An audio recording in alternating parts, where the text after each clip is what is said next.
O Martin Scorsese está sendo acusado de trair vários artistas da indústria. Ele não é o primeiro diretor de cinema que anuncia que está utilizando inteligência artificial e muito provavelmente não vai ser o último. Mas a questão é que nós estamos falando do Martin Scorsese, um diretor que é reconhecido não só pelos excelentes filmes que realizou, mas também pelo seu trabalho de preservação ao cinema. Então, naturalmente, muitos artistas se sentiram traídos quando o diretor fez esse anúncio, porque essa parece ser uma das tecnologias mais avassaladoras na história da humanidade, que vai realmente mudar completamente como nós nos relacionamos com a vida, com o trabalho e com a sociedade. E se tem uma coisa que eu aprendi com Martin Scorsese é que pra gente entender um pouco mais do que está acontecendo, é muito importante a gente voltar ao passado e entender como outros avanços tecnológicos criaram grandes rupturas e mudanças no mercado. Além disso, eu comecei a pesquisar como outros diretores de cinema estão se relacionando com essa tecnologia. Quais são as ideias deles sobre o futuro? E a verdade é que tudo pareceu mais inevitável ainda. Então a pergunta não é apenas se o Martin Scorsese traiu ou não os artistas. A pergunta que fica na minha cabeça é: nós estamos vendo e vivendo uma grande revolução tecnológica ou nós estamos assistindo a primeira tecnologia capaz de substituir a própria natureza humana quando o assunto é criar? Mas antes da gente mergulhar em tudo isso, eu quero saber a opinião de vocês. Eu tenho perguntado muito em todas as minhas redes sociais o que as pessoas sentem quando o assunto é inteligência artificial. Se você gosta dos vídeos aqui do canal, não deixa de me seguir por aqui, isso faz toda a diferença. Quando a gente olha para essas grandes big techs ao redor do mundo todo, que têm falado sobre as suas tecnologias e o impacto que elas podem causar na sociedade e em diferentes trabalhos, um dos principais setores que já está sendo afetado e que vai ser ainda mais afetado no futuro é justamente o da arte e entretenimento. E a grande pergunta que guiou a minha pesquisa depois que eu vi essa história toda com o Scorsese é: quando a tecnologia começou a afetar o cinema nessa direção que nós estamos hoje? Porque a forma de arte que a gente ama é completamente conectada com a tecnologia. A imaginação humana não, ela é mais antiga, ela vem de muitos e muitos anos antes da gente ter a capacidade de construir essas máquinas. Nós já imaginávamos, criávamos o registro, contávamos histórias. Tem um filme que eu amo que se chama A Caverna dos Sonhos Esquecidos, que foi realizada por um diretor que inclusive não usa storyboards, o Werner Herzog, onde ele teve acesso a um sítio arqueológico onde foram encontradas diversas pinturas rupestres que sobreviveram ao tempo por conta de um desabamento. É mágico porque a gente começa a ver ali a nossa necessidade humana de criar e de construir registro, tanto para comunicar histórias, avisos e muitas outras coisas que a gente só pode imaginar. E a arte do cinema, como bem disse o Martin Scorsese, é uma arte muito jovem, que nasce com os avanços tecnológicos. A partir do primeiro cinematógrafo, nós temos a possibilidade de construir o registro, a ilusão do movimento em 24 frames por segundo e também de projetar isso para as pessoas. Então, uma relação dupla, não só de poder registrar, mas também de poder projetar. É ali que se inicia o grande truque que é o cinema. Só que, por propósito do nosso vídeo, eu não quero falar sobre outras grandes mudanças que aconteceram no passado. A gente não vai falar hoje sobre como o som afetou a era do cinema mudo, como as cores também mudaram completamente a sétima arte, os riscos para o cinema com o nascimento da televisão. Tudo isso pode ser comentado em outras oportunidades. Se você quiser mais informações sobre esses estudos que eu tenho realizado, eu deixei um link aqui embaixo no primeiro comentário fixado, onde você pode se inscrever e eu te passo mais informações por e-mail também das coisas que têm acontecido, tanto por aqui como também no Além do Frame, com atualizações de história do cinema. Tem muita coisa legal vindo por aí. Se você tiver interesse, o link está aqui embaixo. É sempre bom deixar um disclaimer aqui, pessoal, que nós estamos tratando de um tipo de cinema específico. Ao redor do mundo todo se fazem filmes de formas muito diferentes. Contam-se histórias realizadas só por seres humanos, com efeitos práticos ali, de pessoas falando uma com as outras e tudo mais.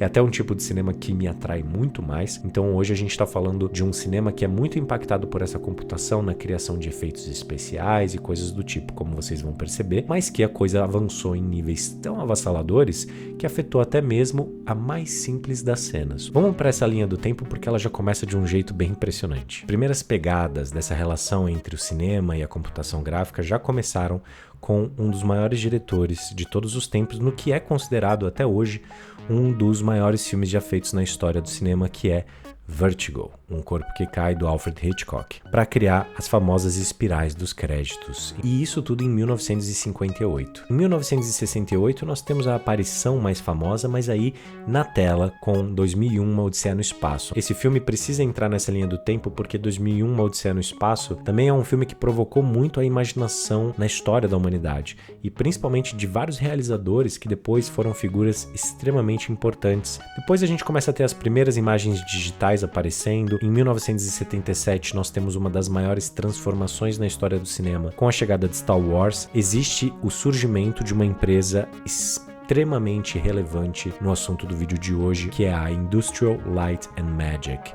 a ILM, que é a empresa que o George Lucas criou para a construção dos efeitos especiais de Star Wars, efeitos esses práticos na primeira trilogia, mas que ao longo do tempo foi uma empresa que se desenvolveu criando efeitos especiais no cinema como um todo. Em 1985, no filme Young Sherlock Holmes, nós temos o primeiro personagem em CGI, que é o Cavaleiro de Vitral. Uma coisa que hoje parece completamente ultrapassada para nós foi o início de uma revolução de personagens em CGI na tela de cinema. Em 1989, o James Cameron, com seu filme O Abismo, traz um personagem digital fotorrealista para dentro da tela, que também já foi uma grande transformação. Em 1991, ele realiza o sonho de conseguir trabalhar com a Industrial Light and Magic no seu filme O Exterminador do Futuro, parte 2. E em 1993, tudo muda com Jurassic Park.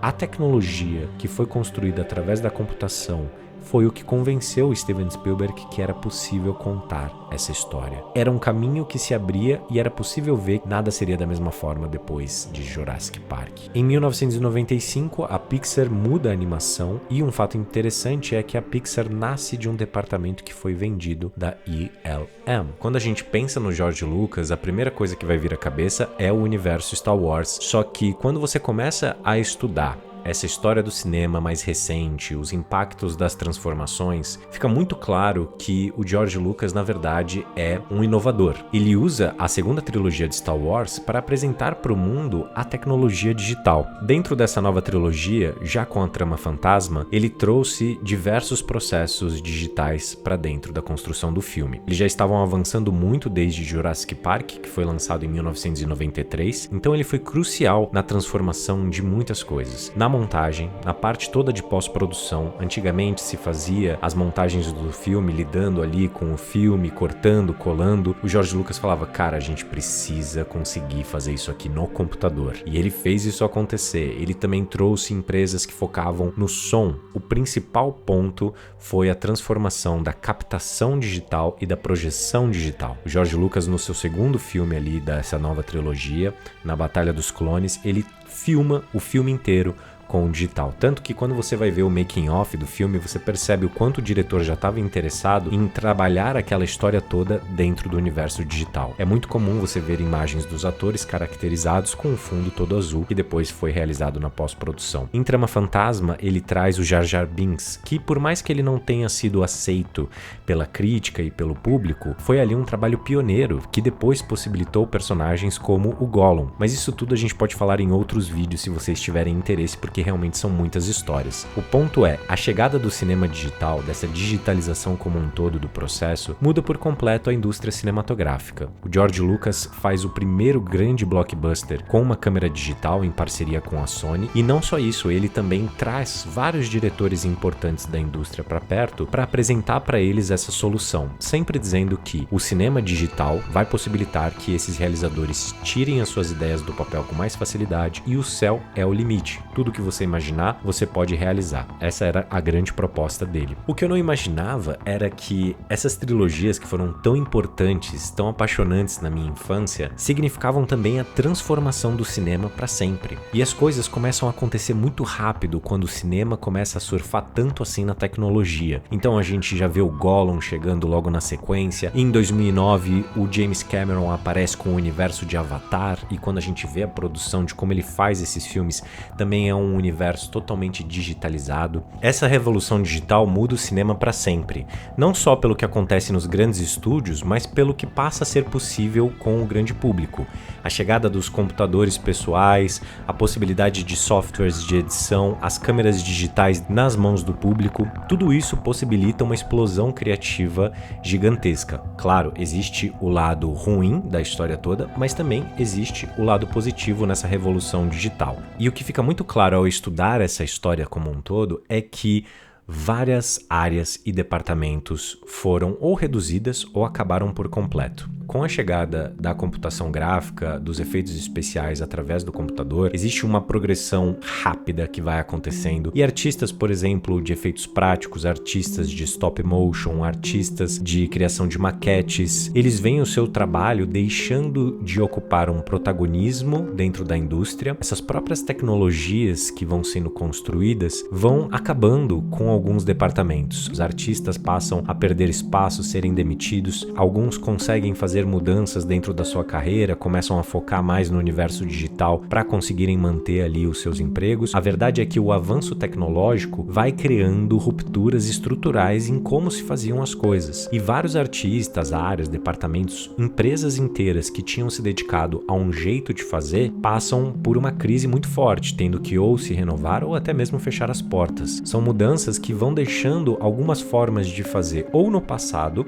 ou com uma demanda cada vez menor. O stop motion não acabou, filmar com película não acabou, mas no fim das contas são processos que são escolhas criativas que passam a ter menos protagonismo dentro de uma indústria que sempre visa outros aspectos que não só a qualidade daquilo que está sendo produzido, mas buscam também outras possibilidades e muitas vezes guiadas também pelo mercado. E não necessariamente a gente consegue acompanhar essas mudanças, por isso que a coisa também é muito assustadora.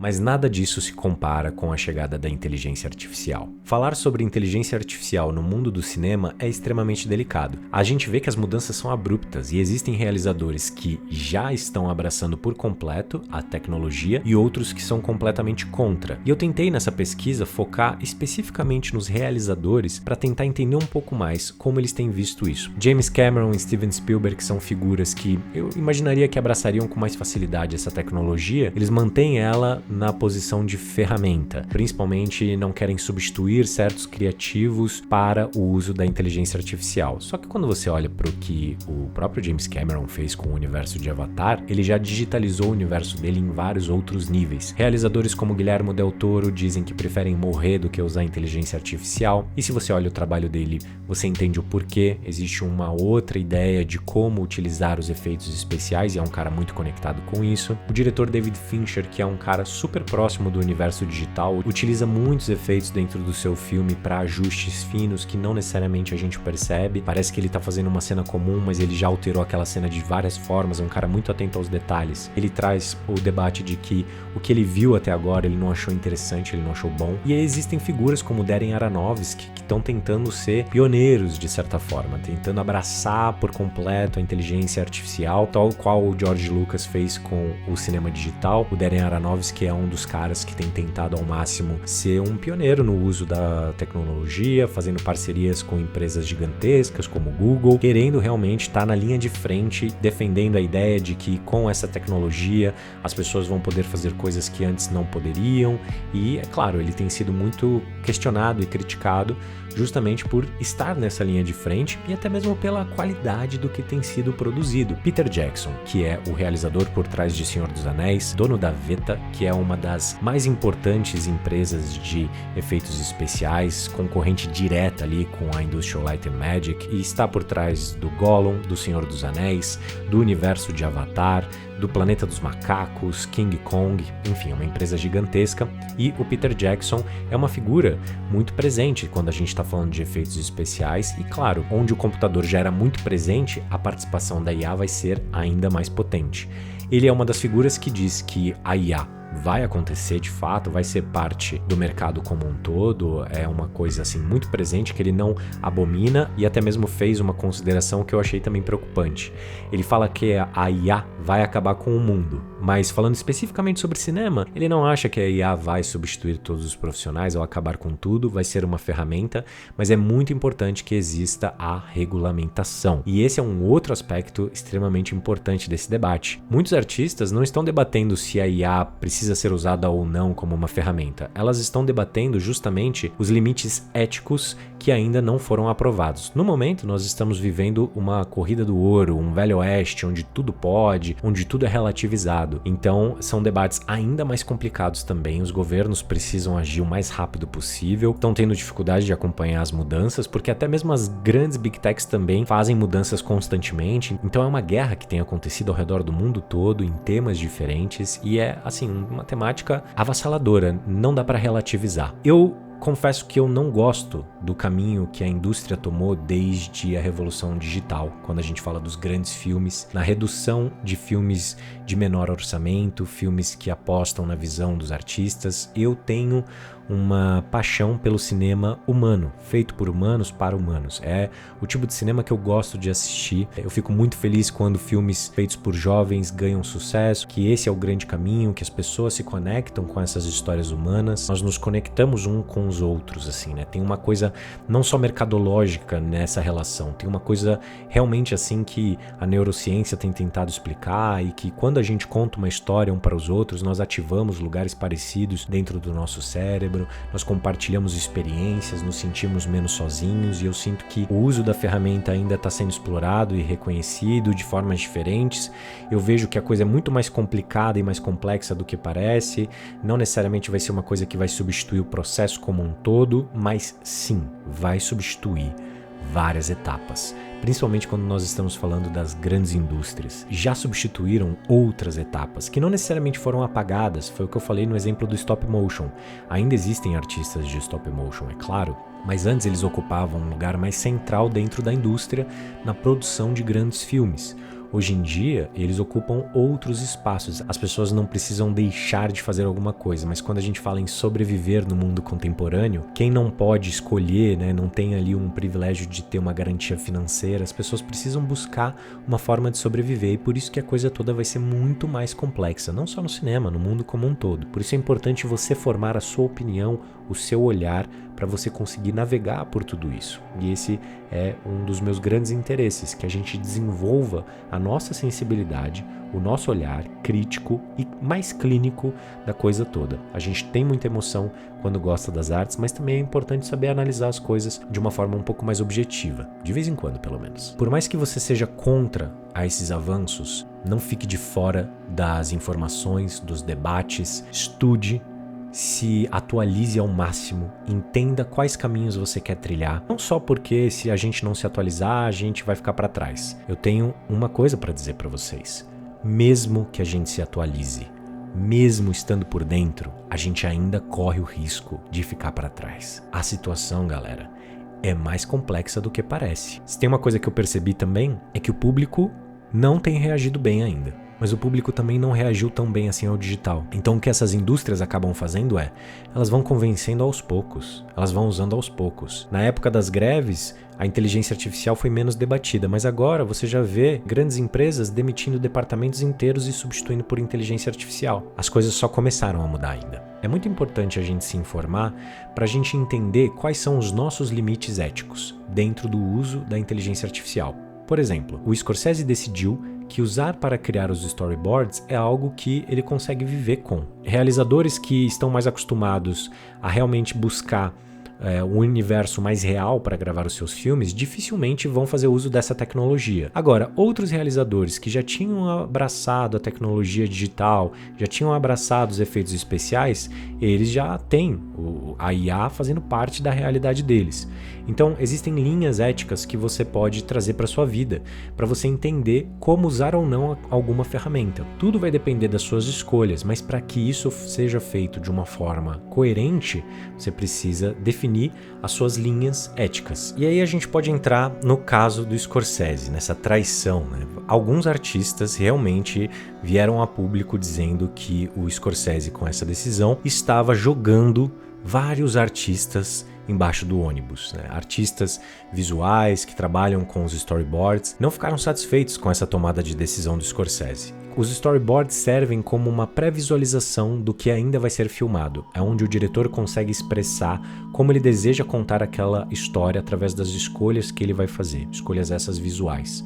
Os storyboards podem ser feitos desde um rascunho até por um artista de extrema qualidade que vai deixar ali a coisa toda muito mais clara. Isso barateia muito a produção, é parte de uma ideia de indústria realmente. E esses artistas visuais têm se visto cada vez mais rendidos por esses avanços. Quando a gente olha no panorama geral, qual é a relevância do Scorsese no debate da inteligência artificial no mundo criativo do cinema como um todo? O Scorsese, ele representa uma ideia de cinema, uma ideia de se fazer cinema, né? Do como fazer cinema. No fim das contas, a gente viu a indústria apostando nos últimos tempos muito mais no poder do amor do público por uma propriedade intelectual, com várias continuações dentro do mesmo universo, do que na criatividade humana, na capacidade humana de criar algo novo. Eu sou muito fã do Scorsese, vocês sabem disso, já fiz muitos vídeos sobre ele aqui no canal. Ele nunca foi uma pessoa tímida em relação ao uso da tecnologia e dos avanços tecnológicos, né? Ele usou muito o cinema digital ao longo da sua carreira. Por mais que ele seja reconhecido por vários filmes independentes que ele fez no passado, o Scorsese sempre abraçou as novas tecnologias com um certo entusiasmo. Tem essa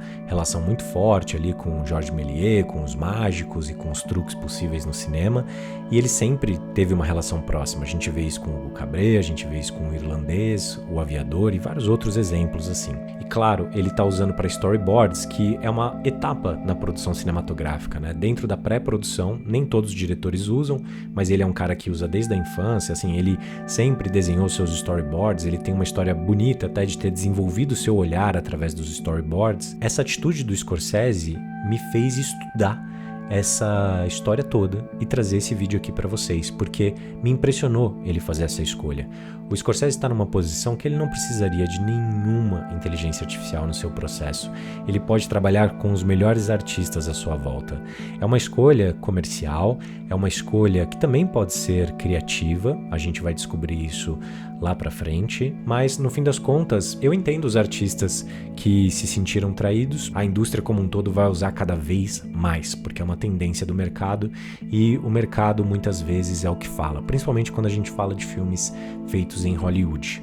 Então, eu espero que vocês tenham gostado desse vídeo, pessoal. Eu tô fazendo essa pesquisa ainda, então se vocês quiserem mais episódios, deixe os comentários aqui embaixo, só me falando sobre isso. Também tem o link para vocês se cadastrarem, porque eu estou construindo alguns projetos que envolvem história do cinema, tecnologia, futuro. Se vocês tiverem interesse em saber mais sobre isso, se cadastrem no link aqui embaixo, é de graça, e eu mando a informação para vocês depois. Valeu, galera, a gente se encontra no próximo vídeo.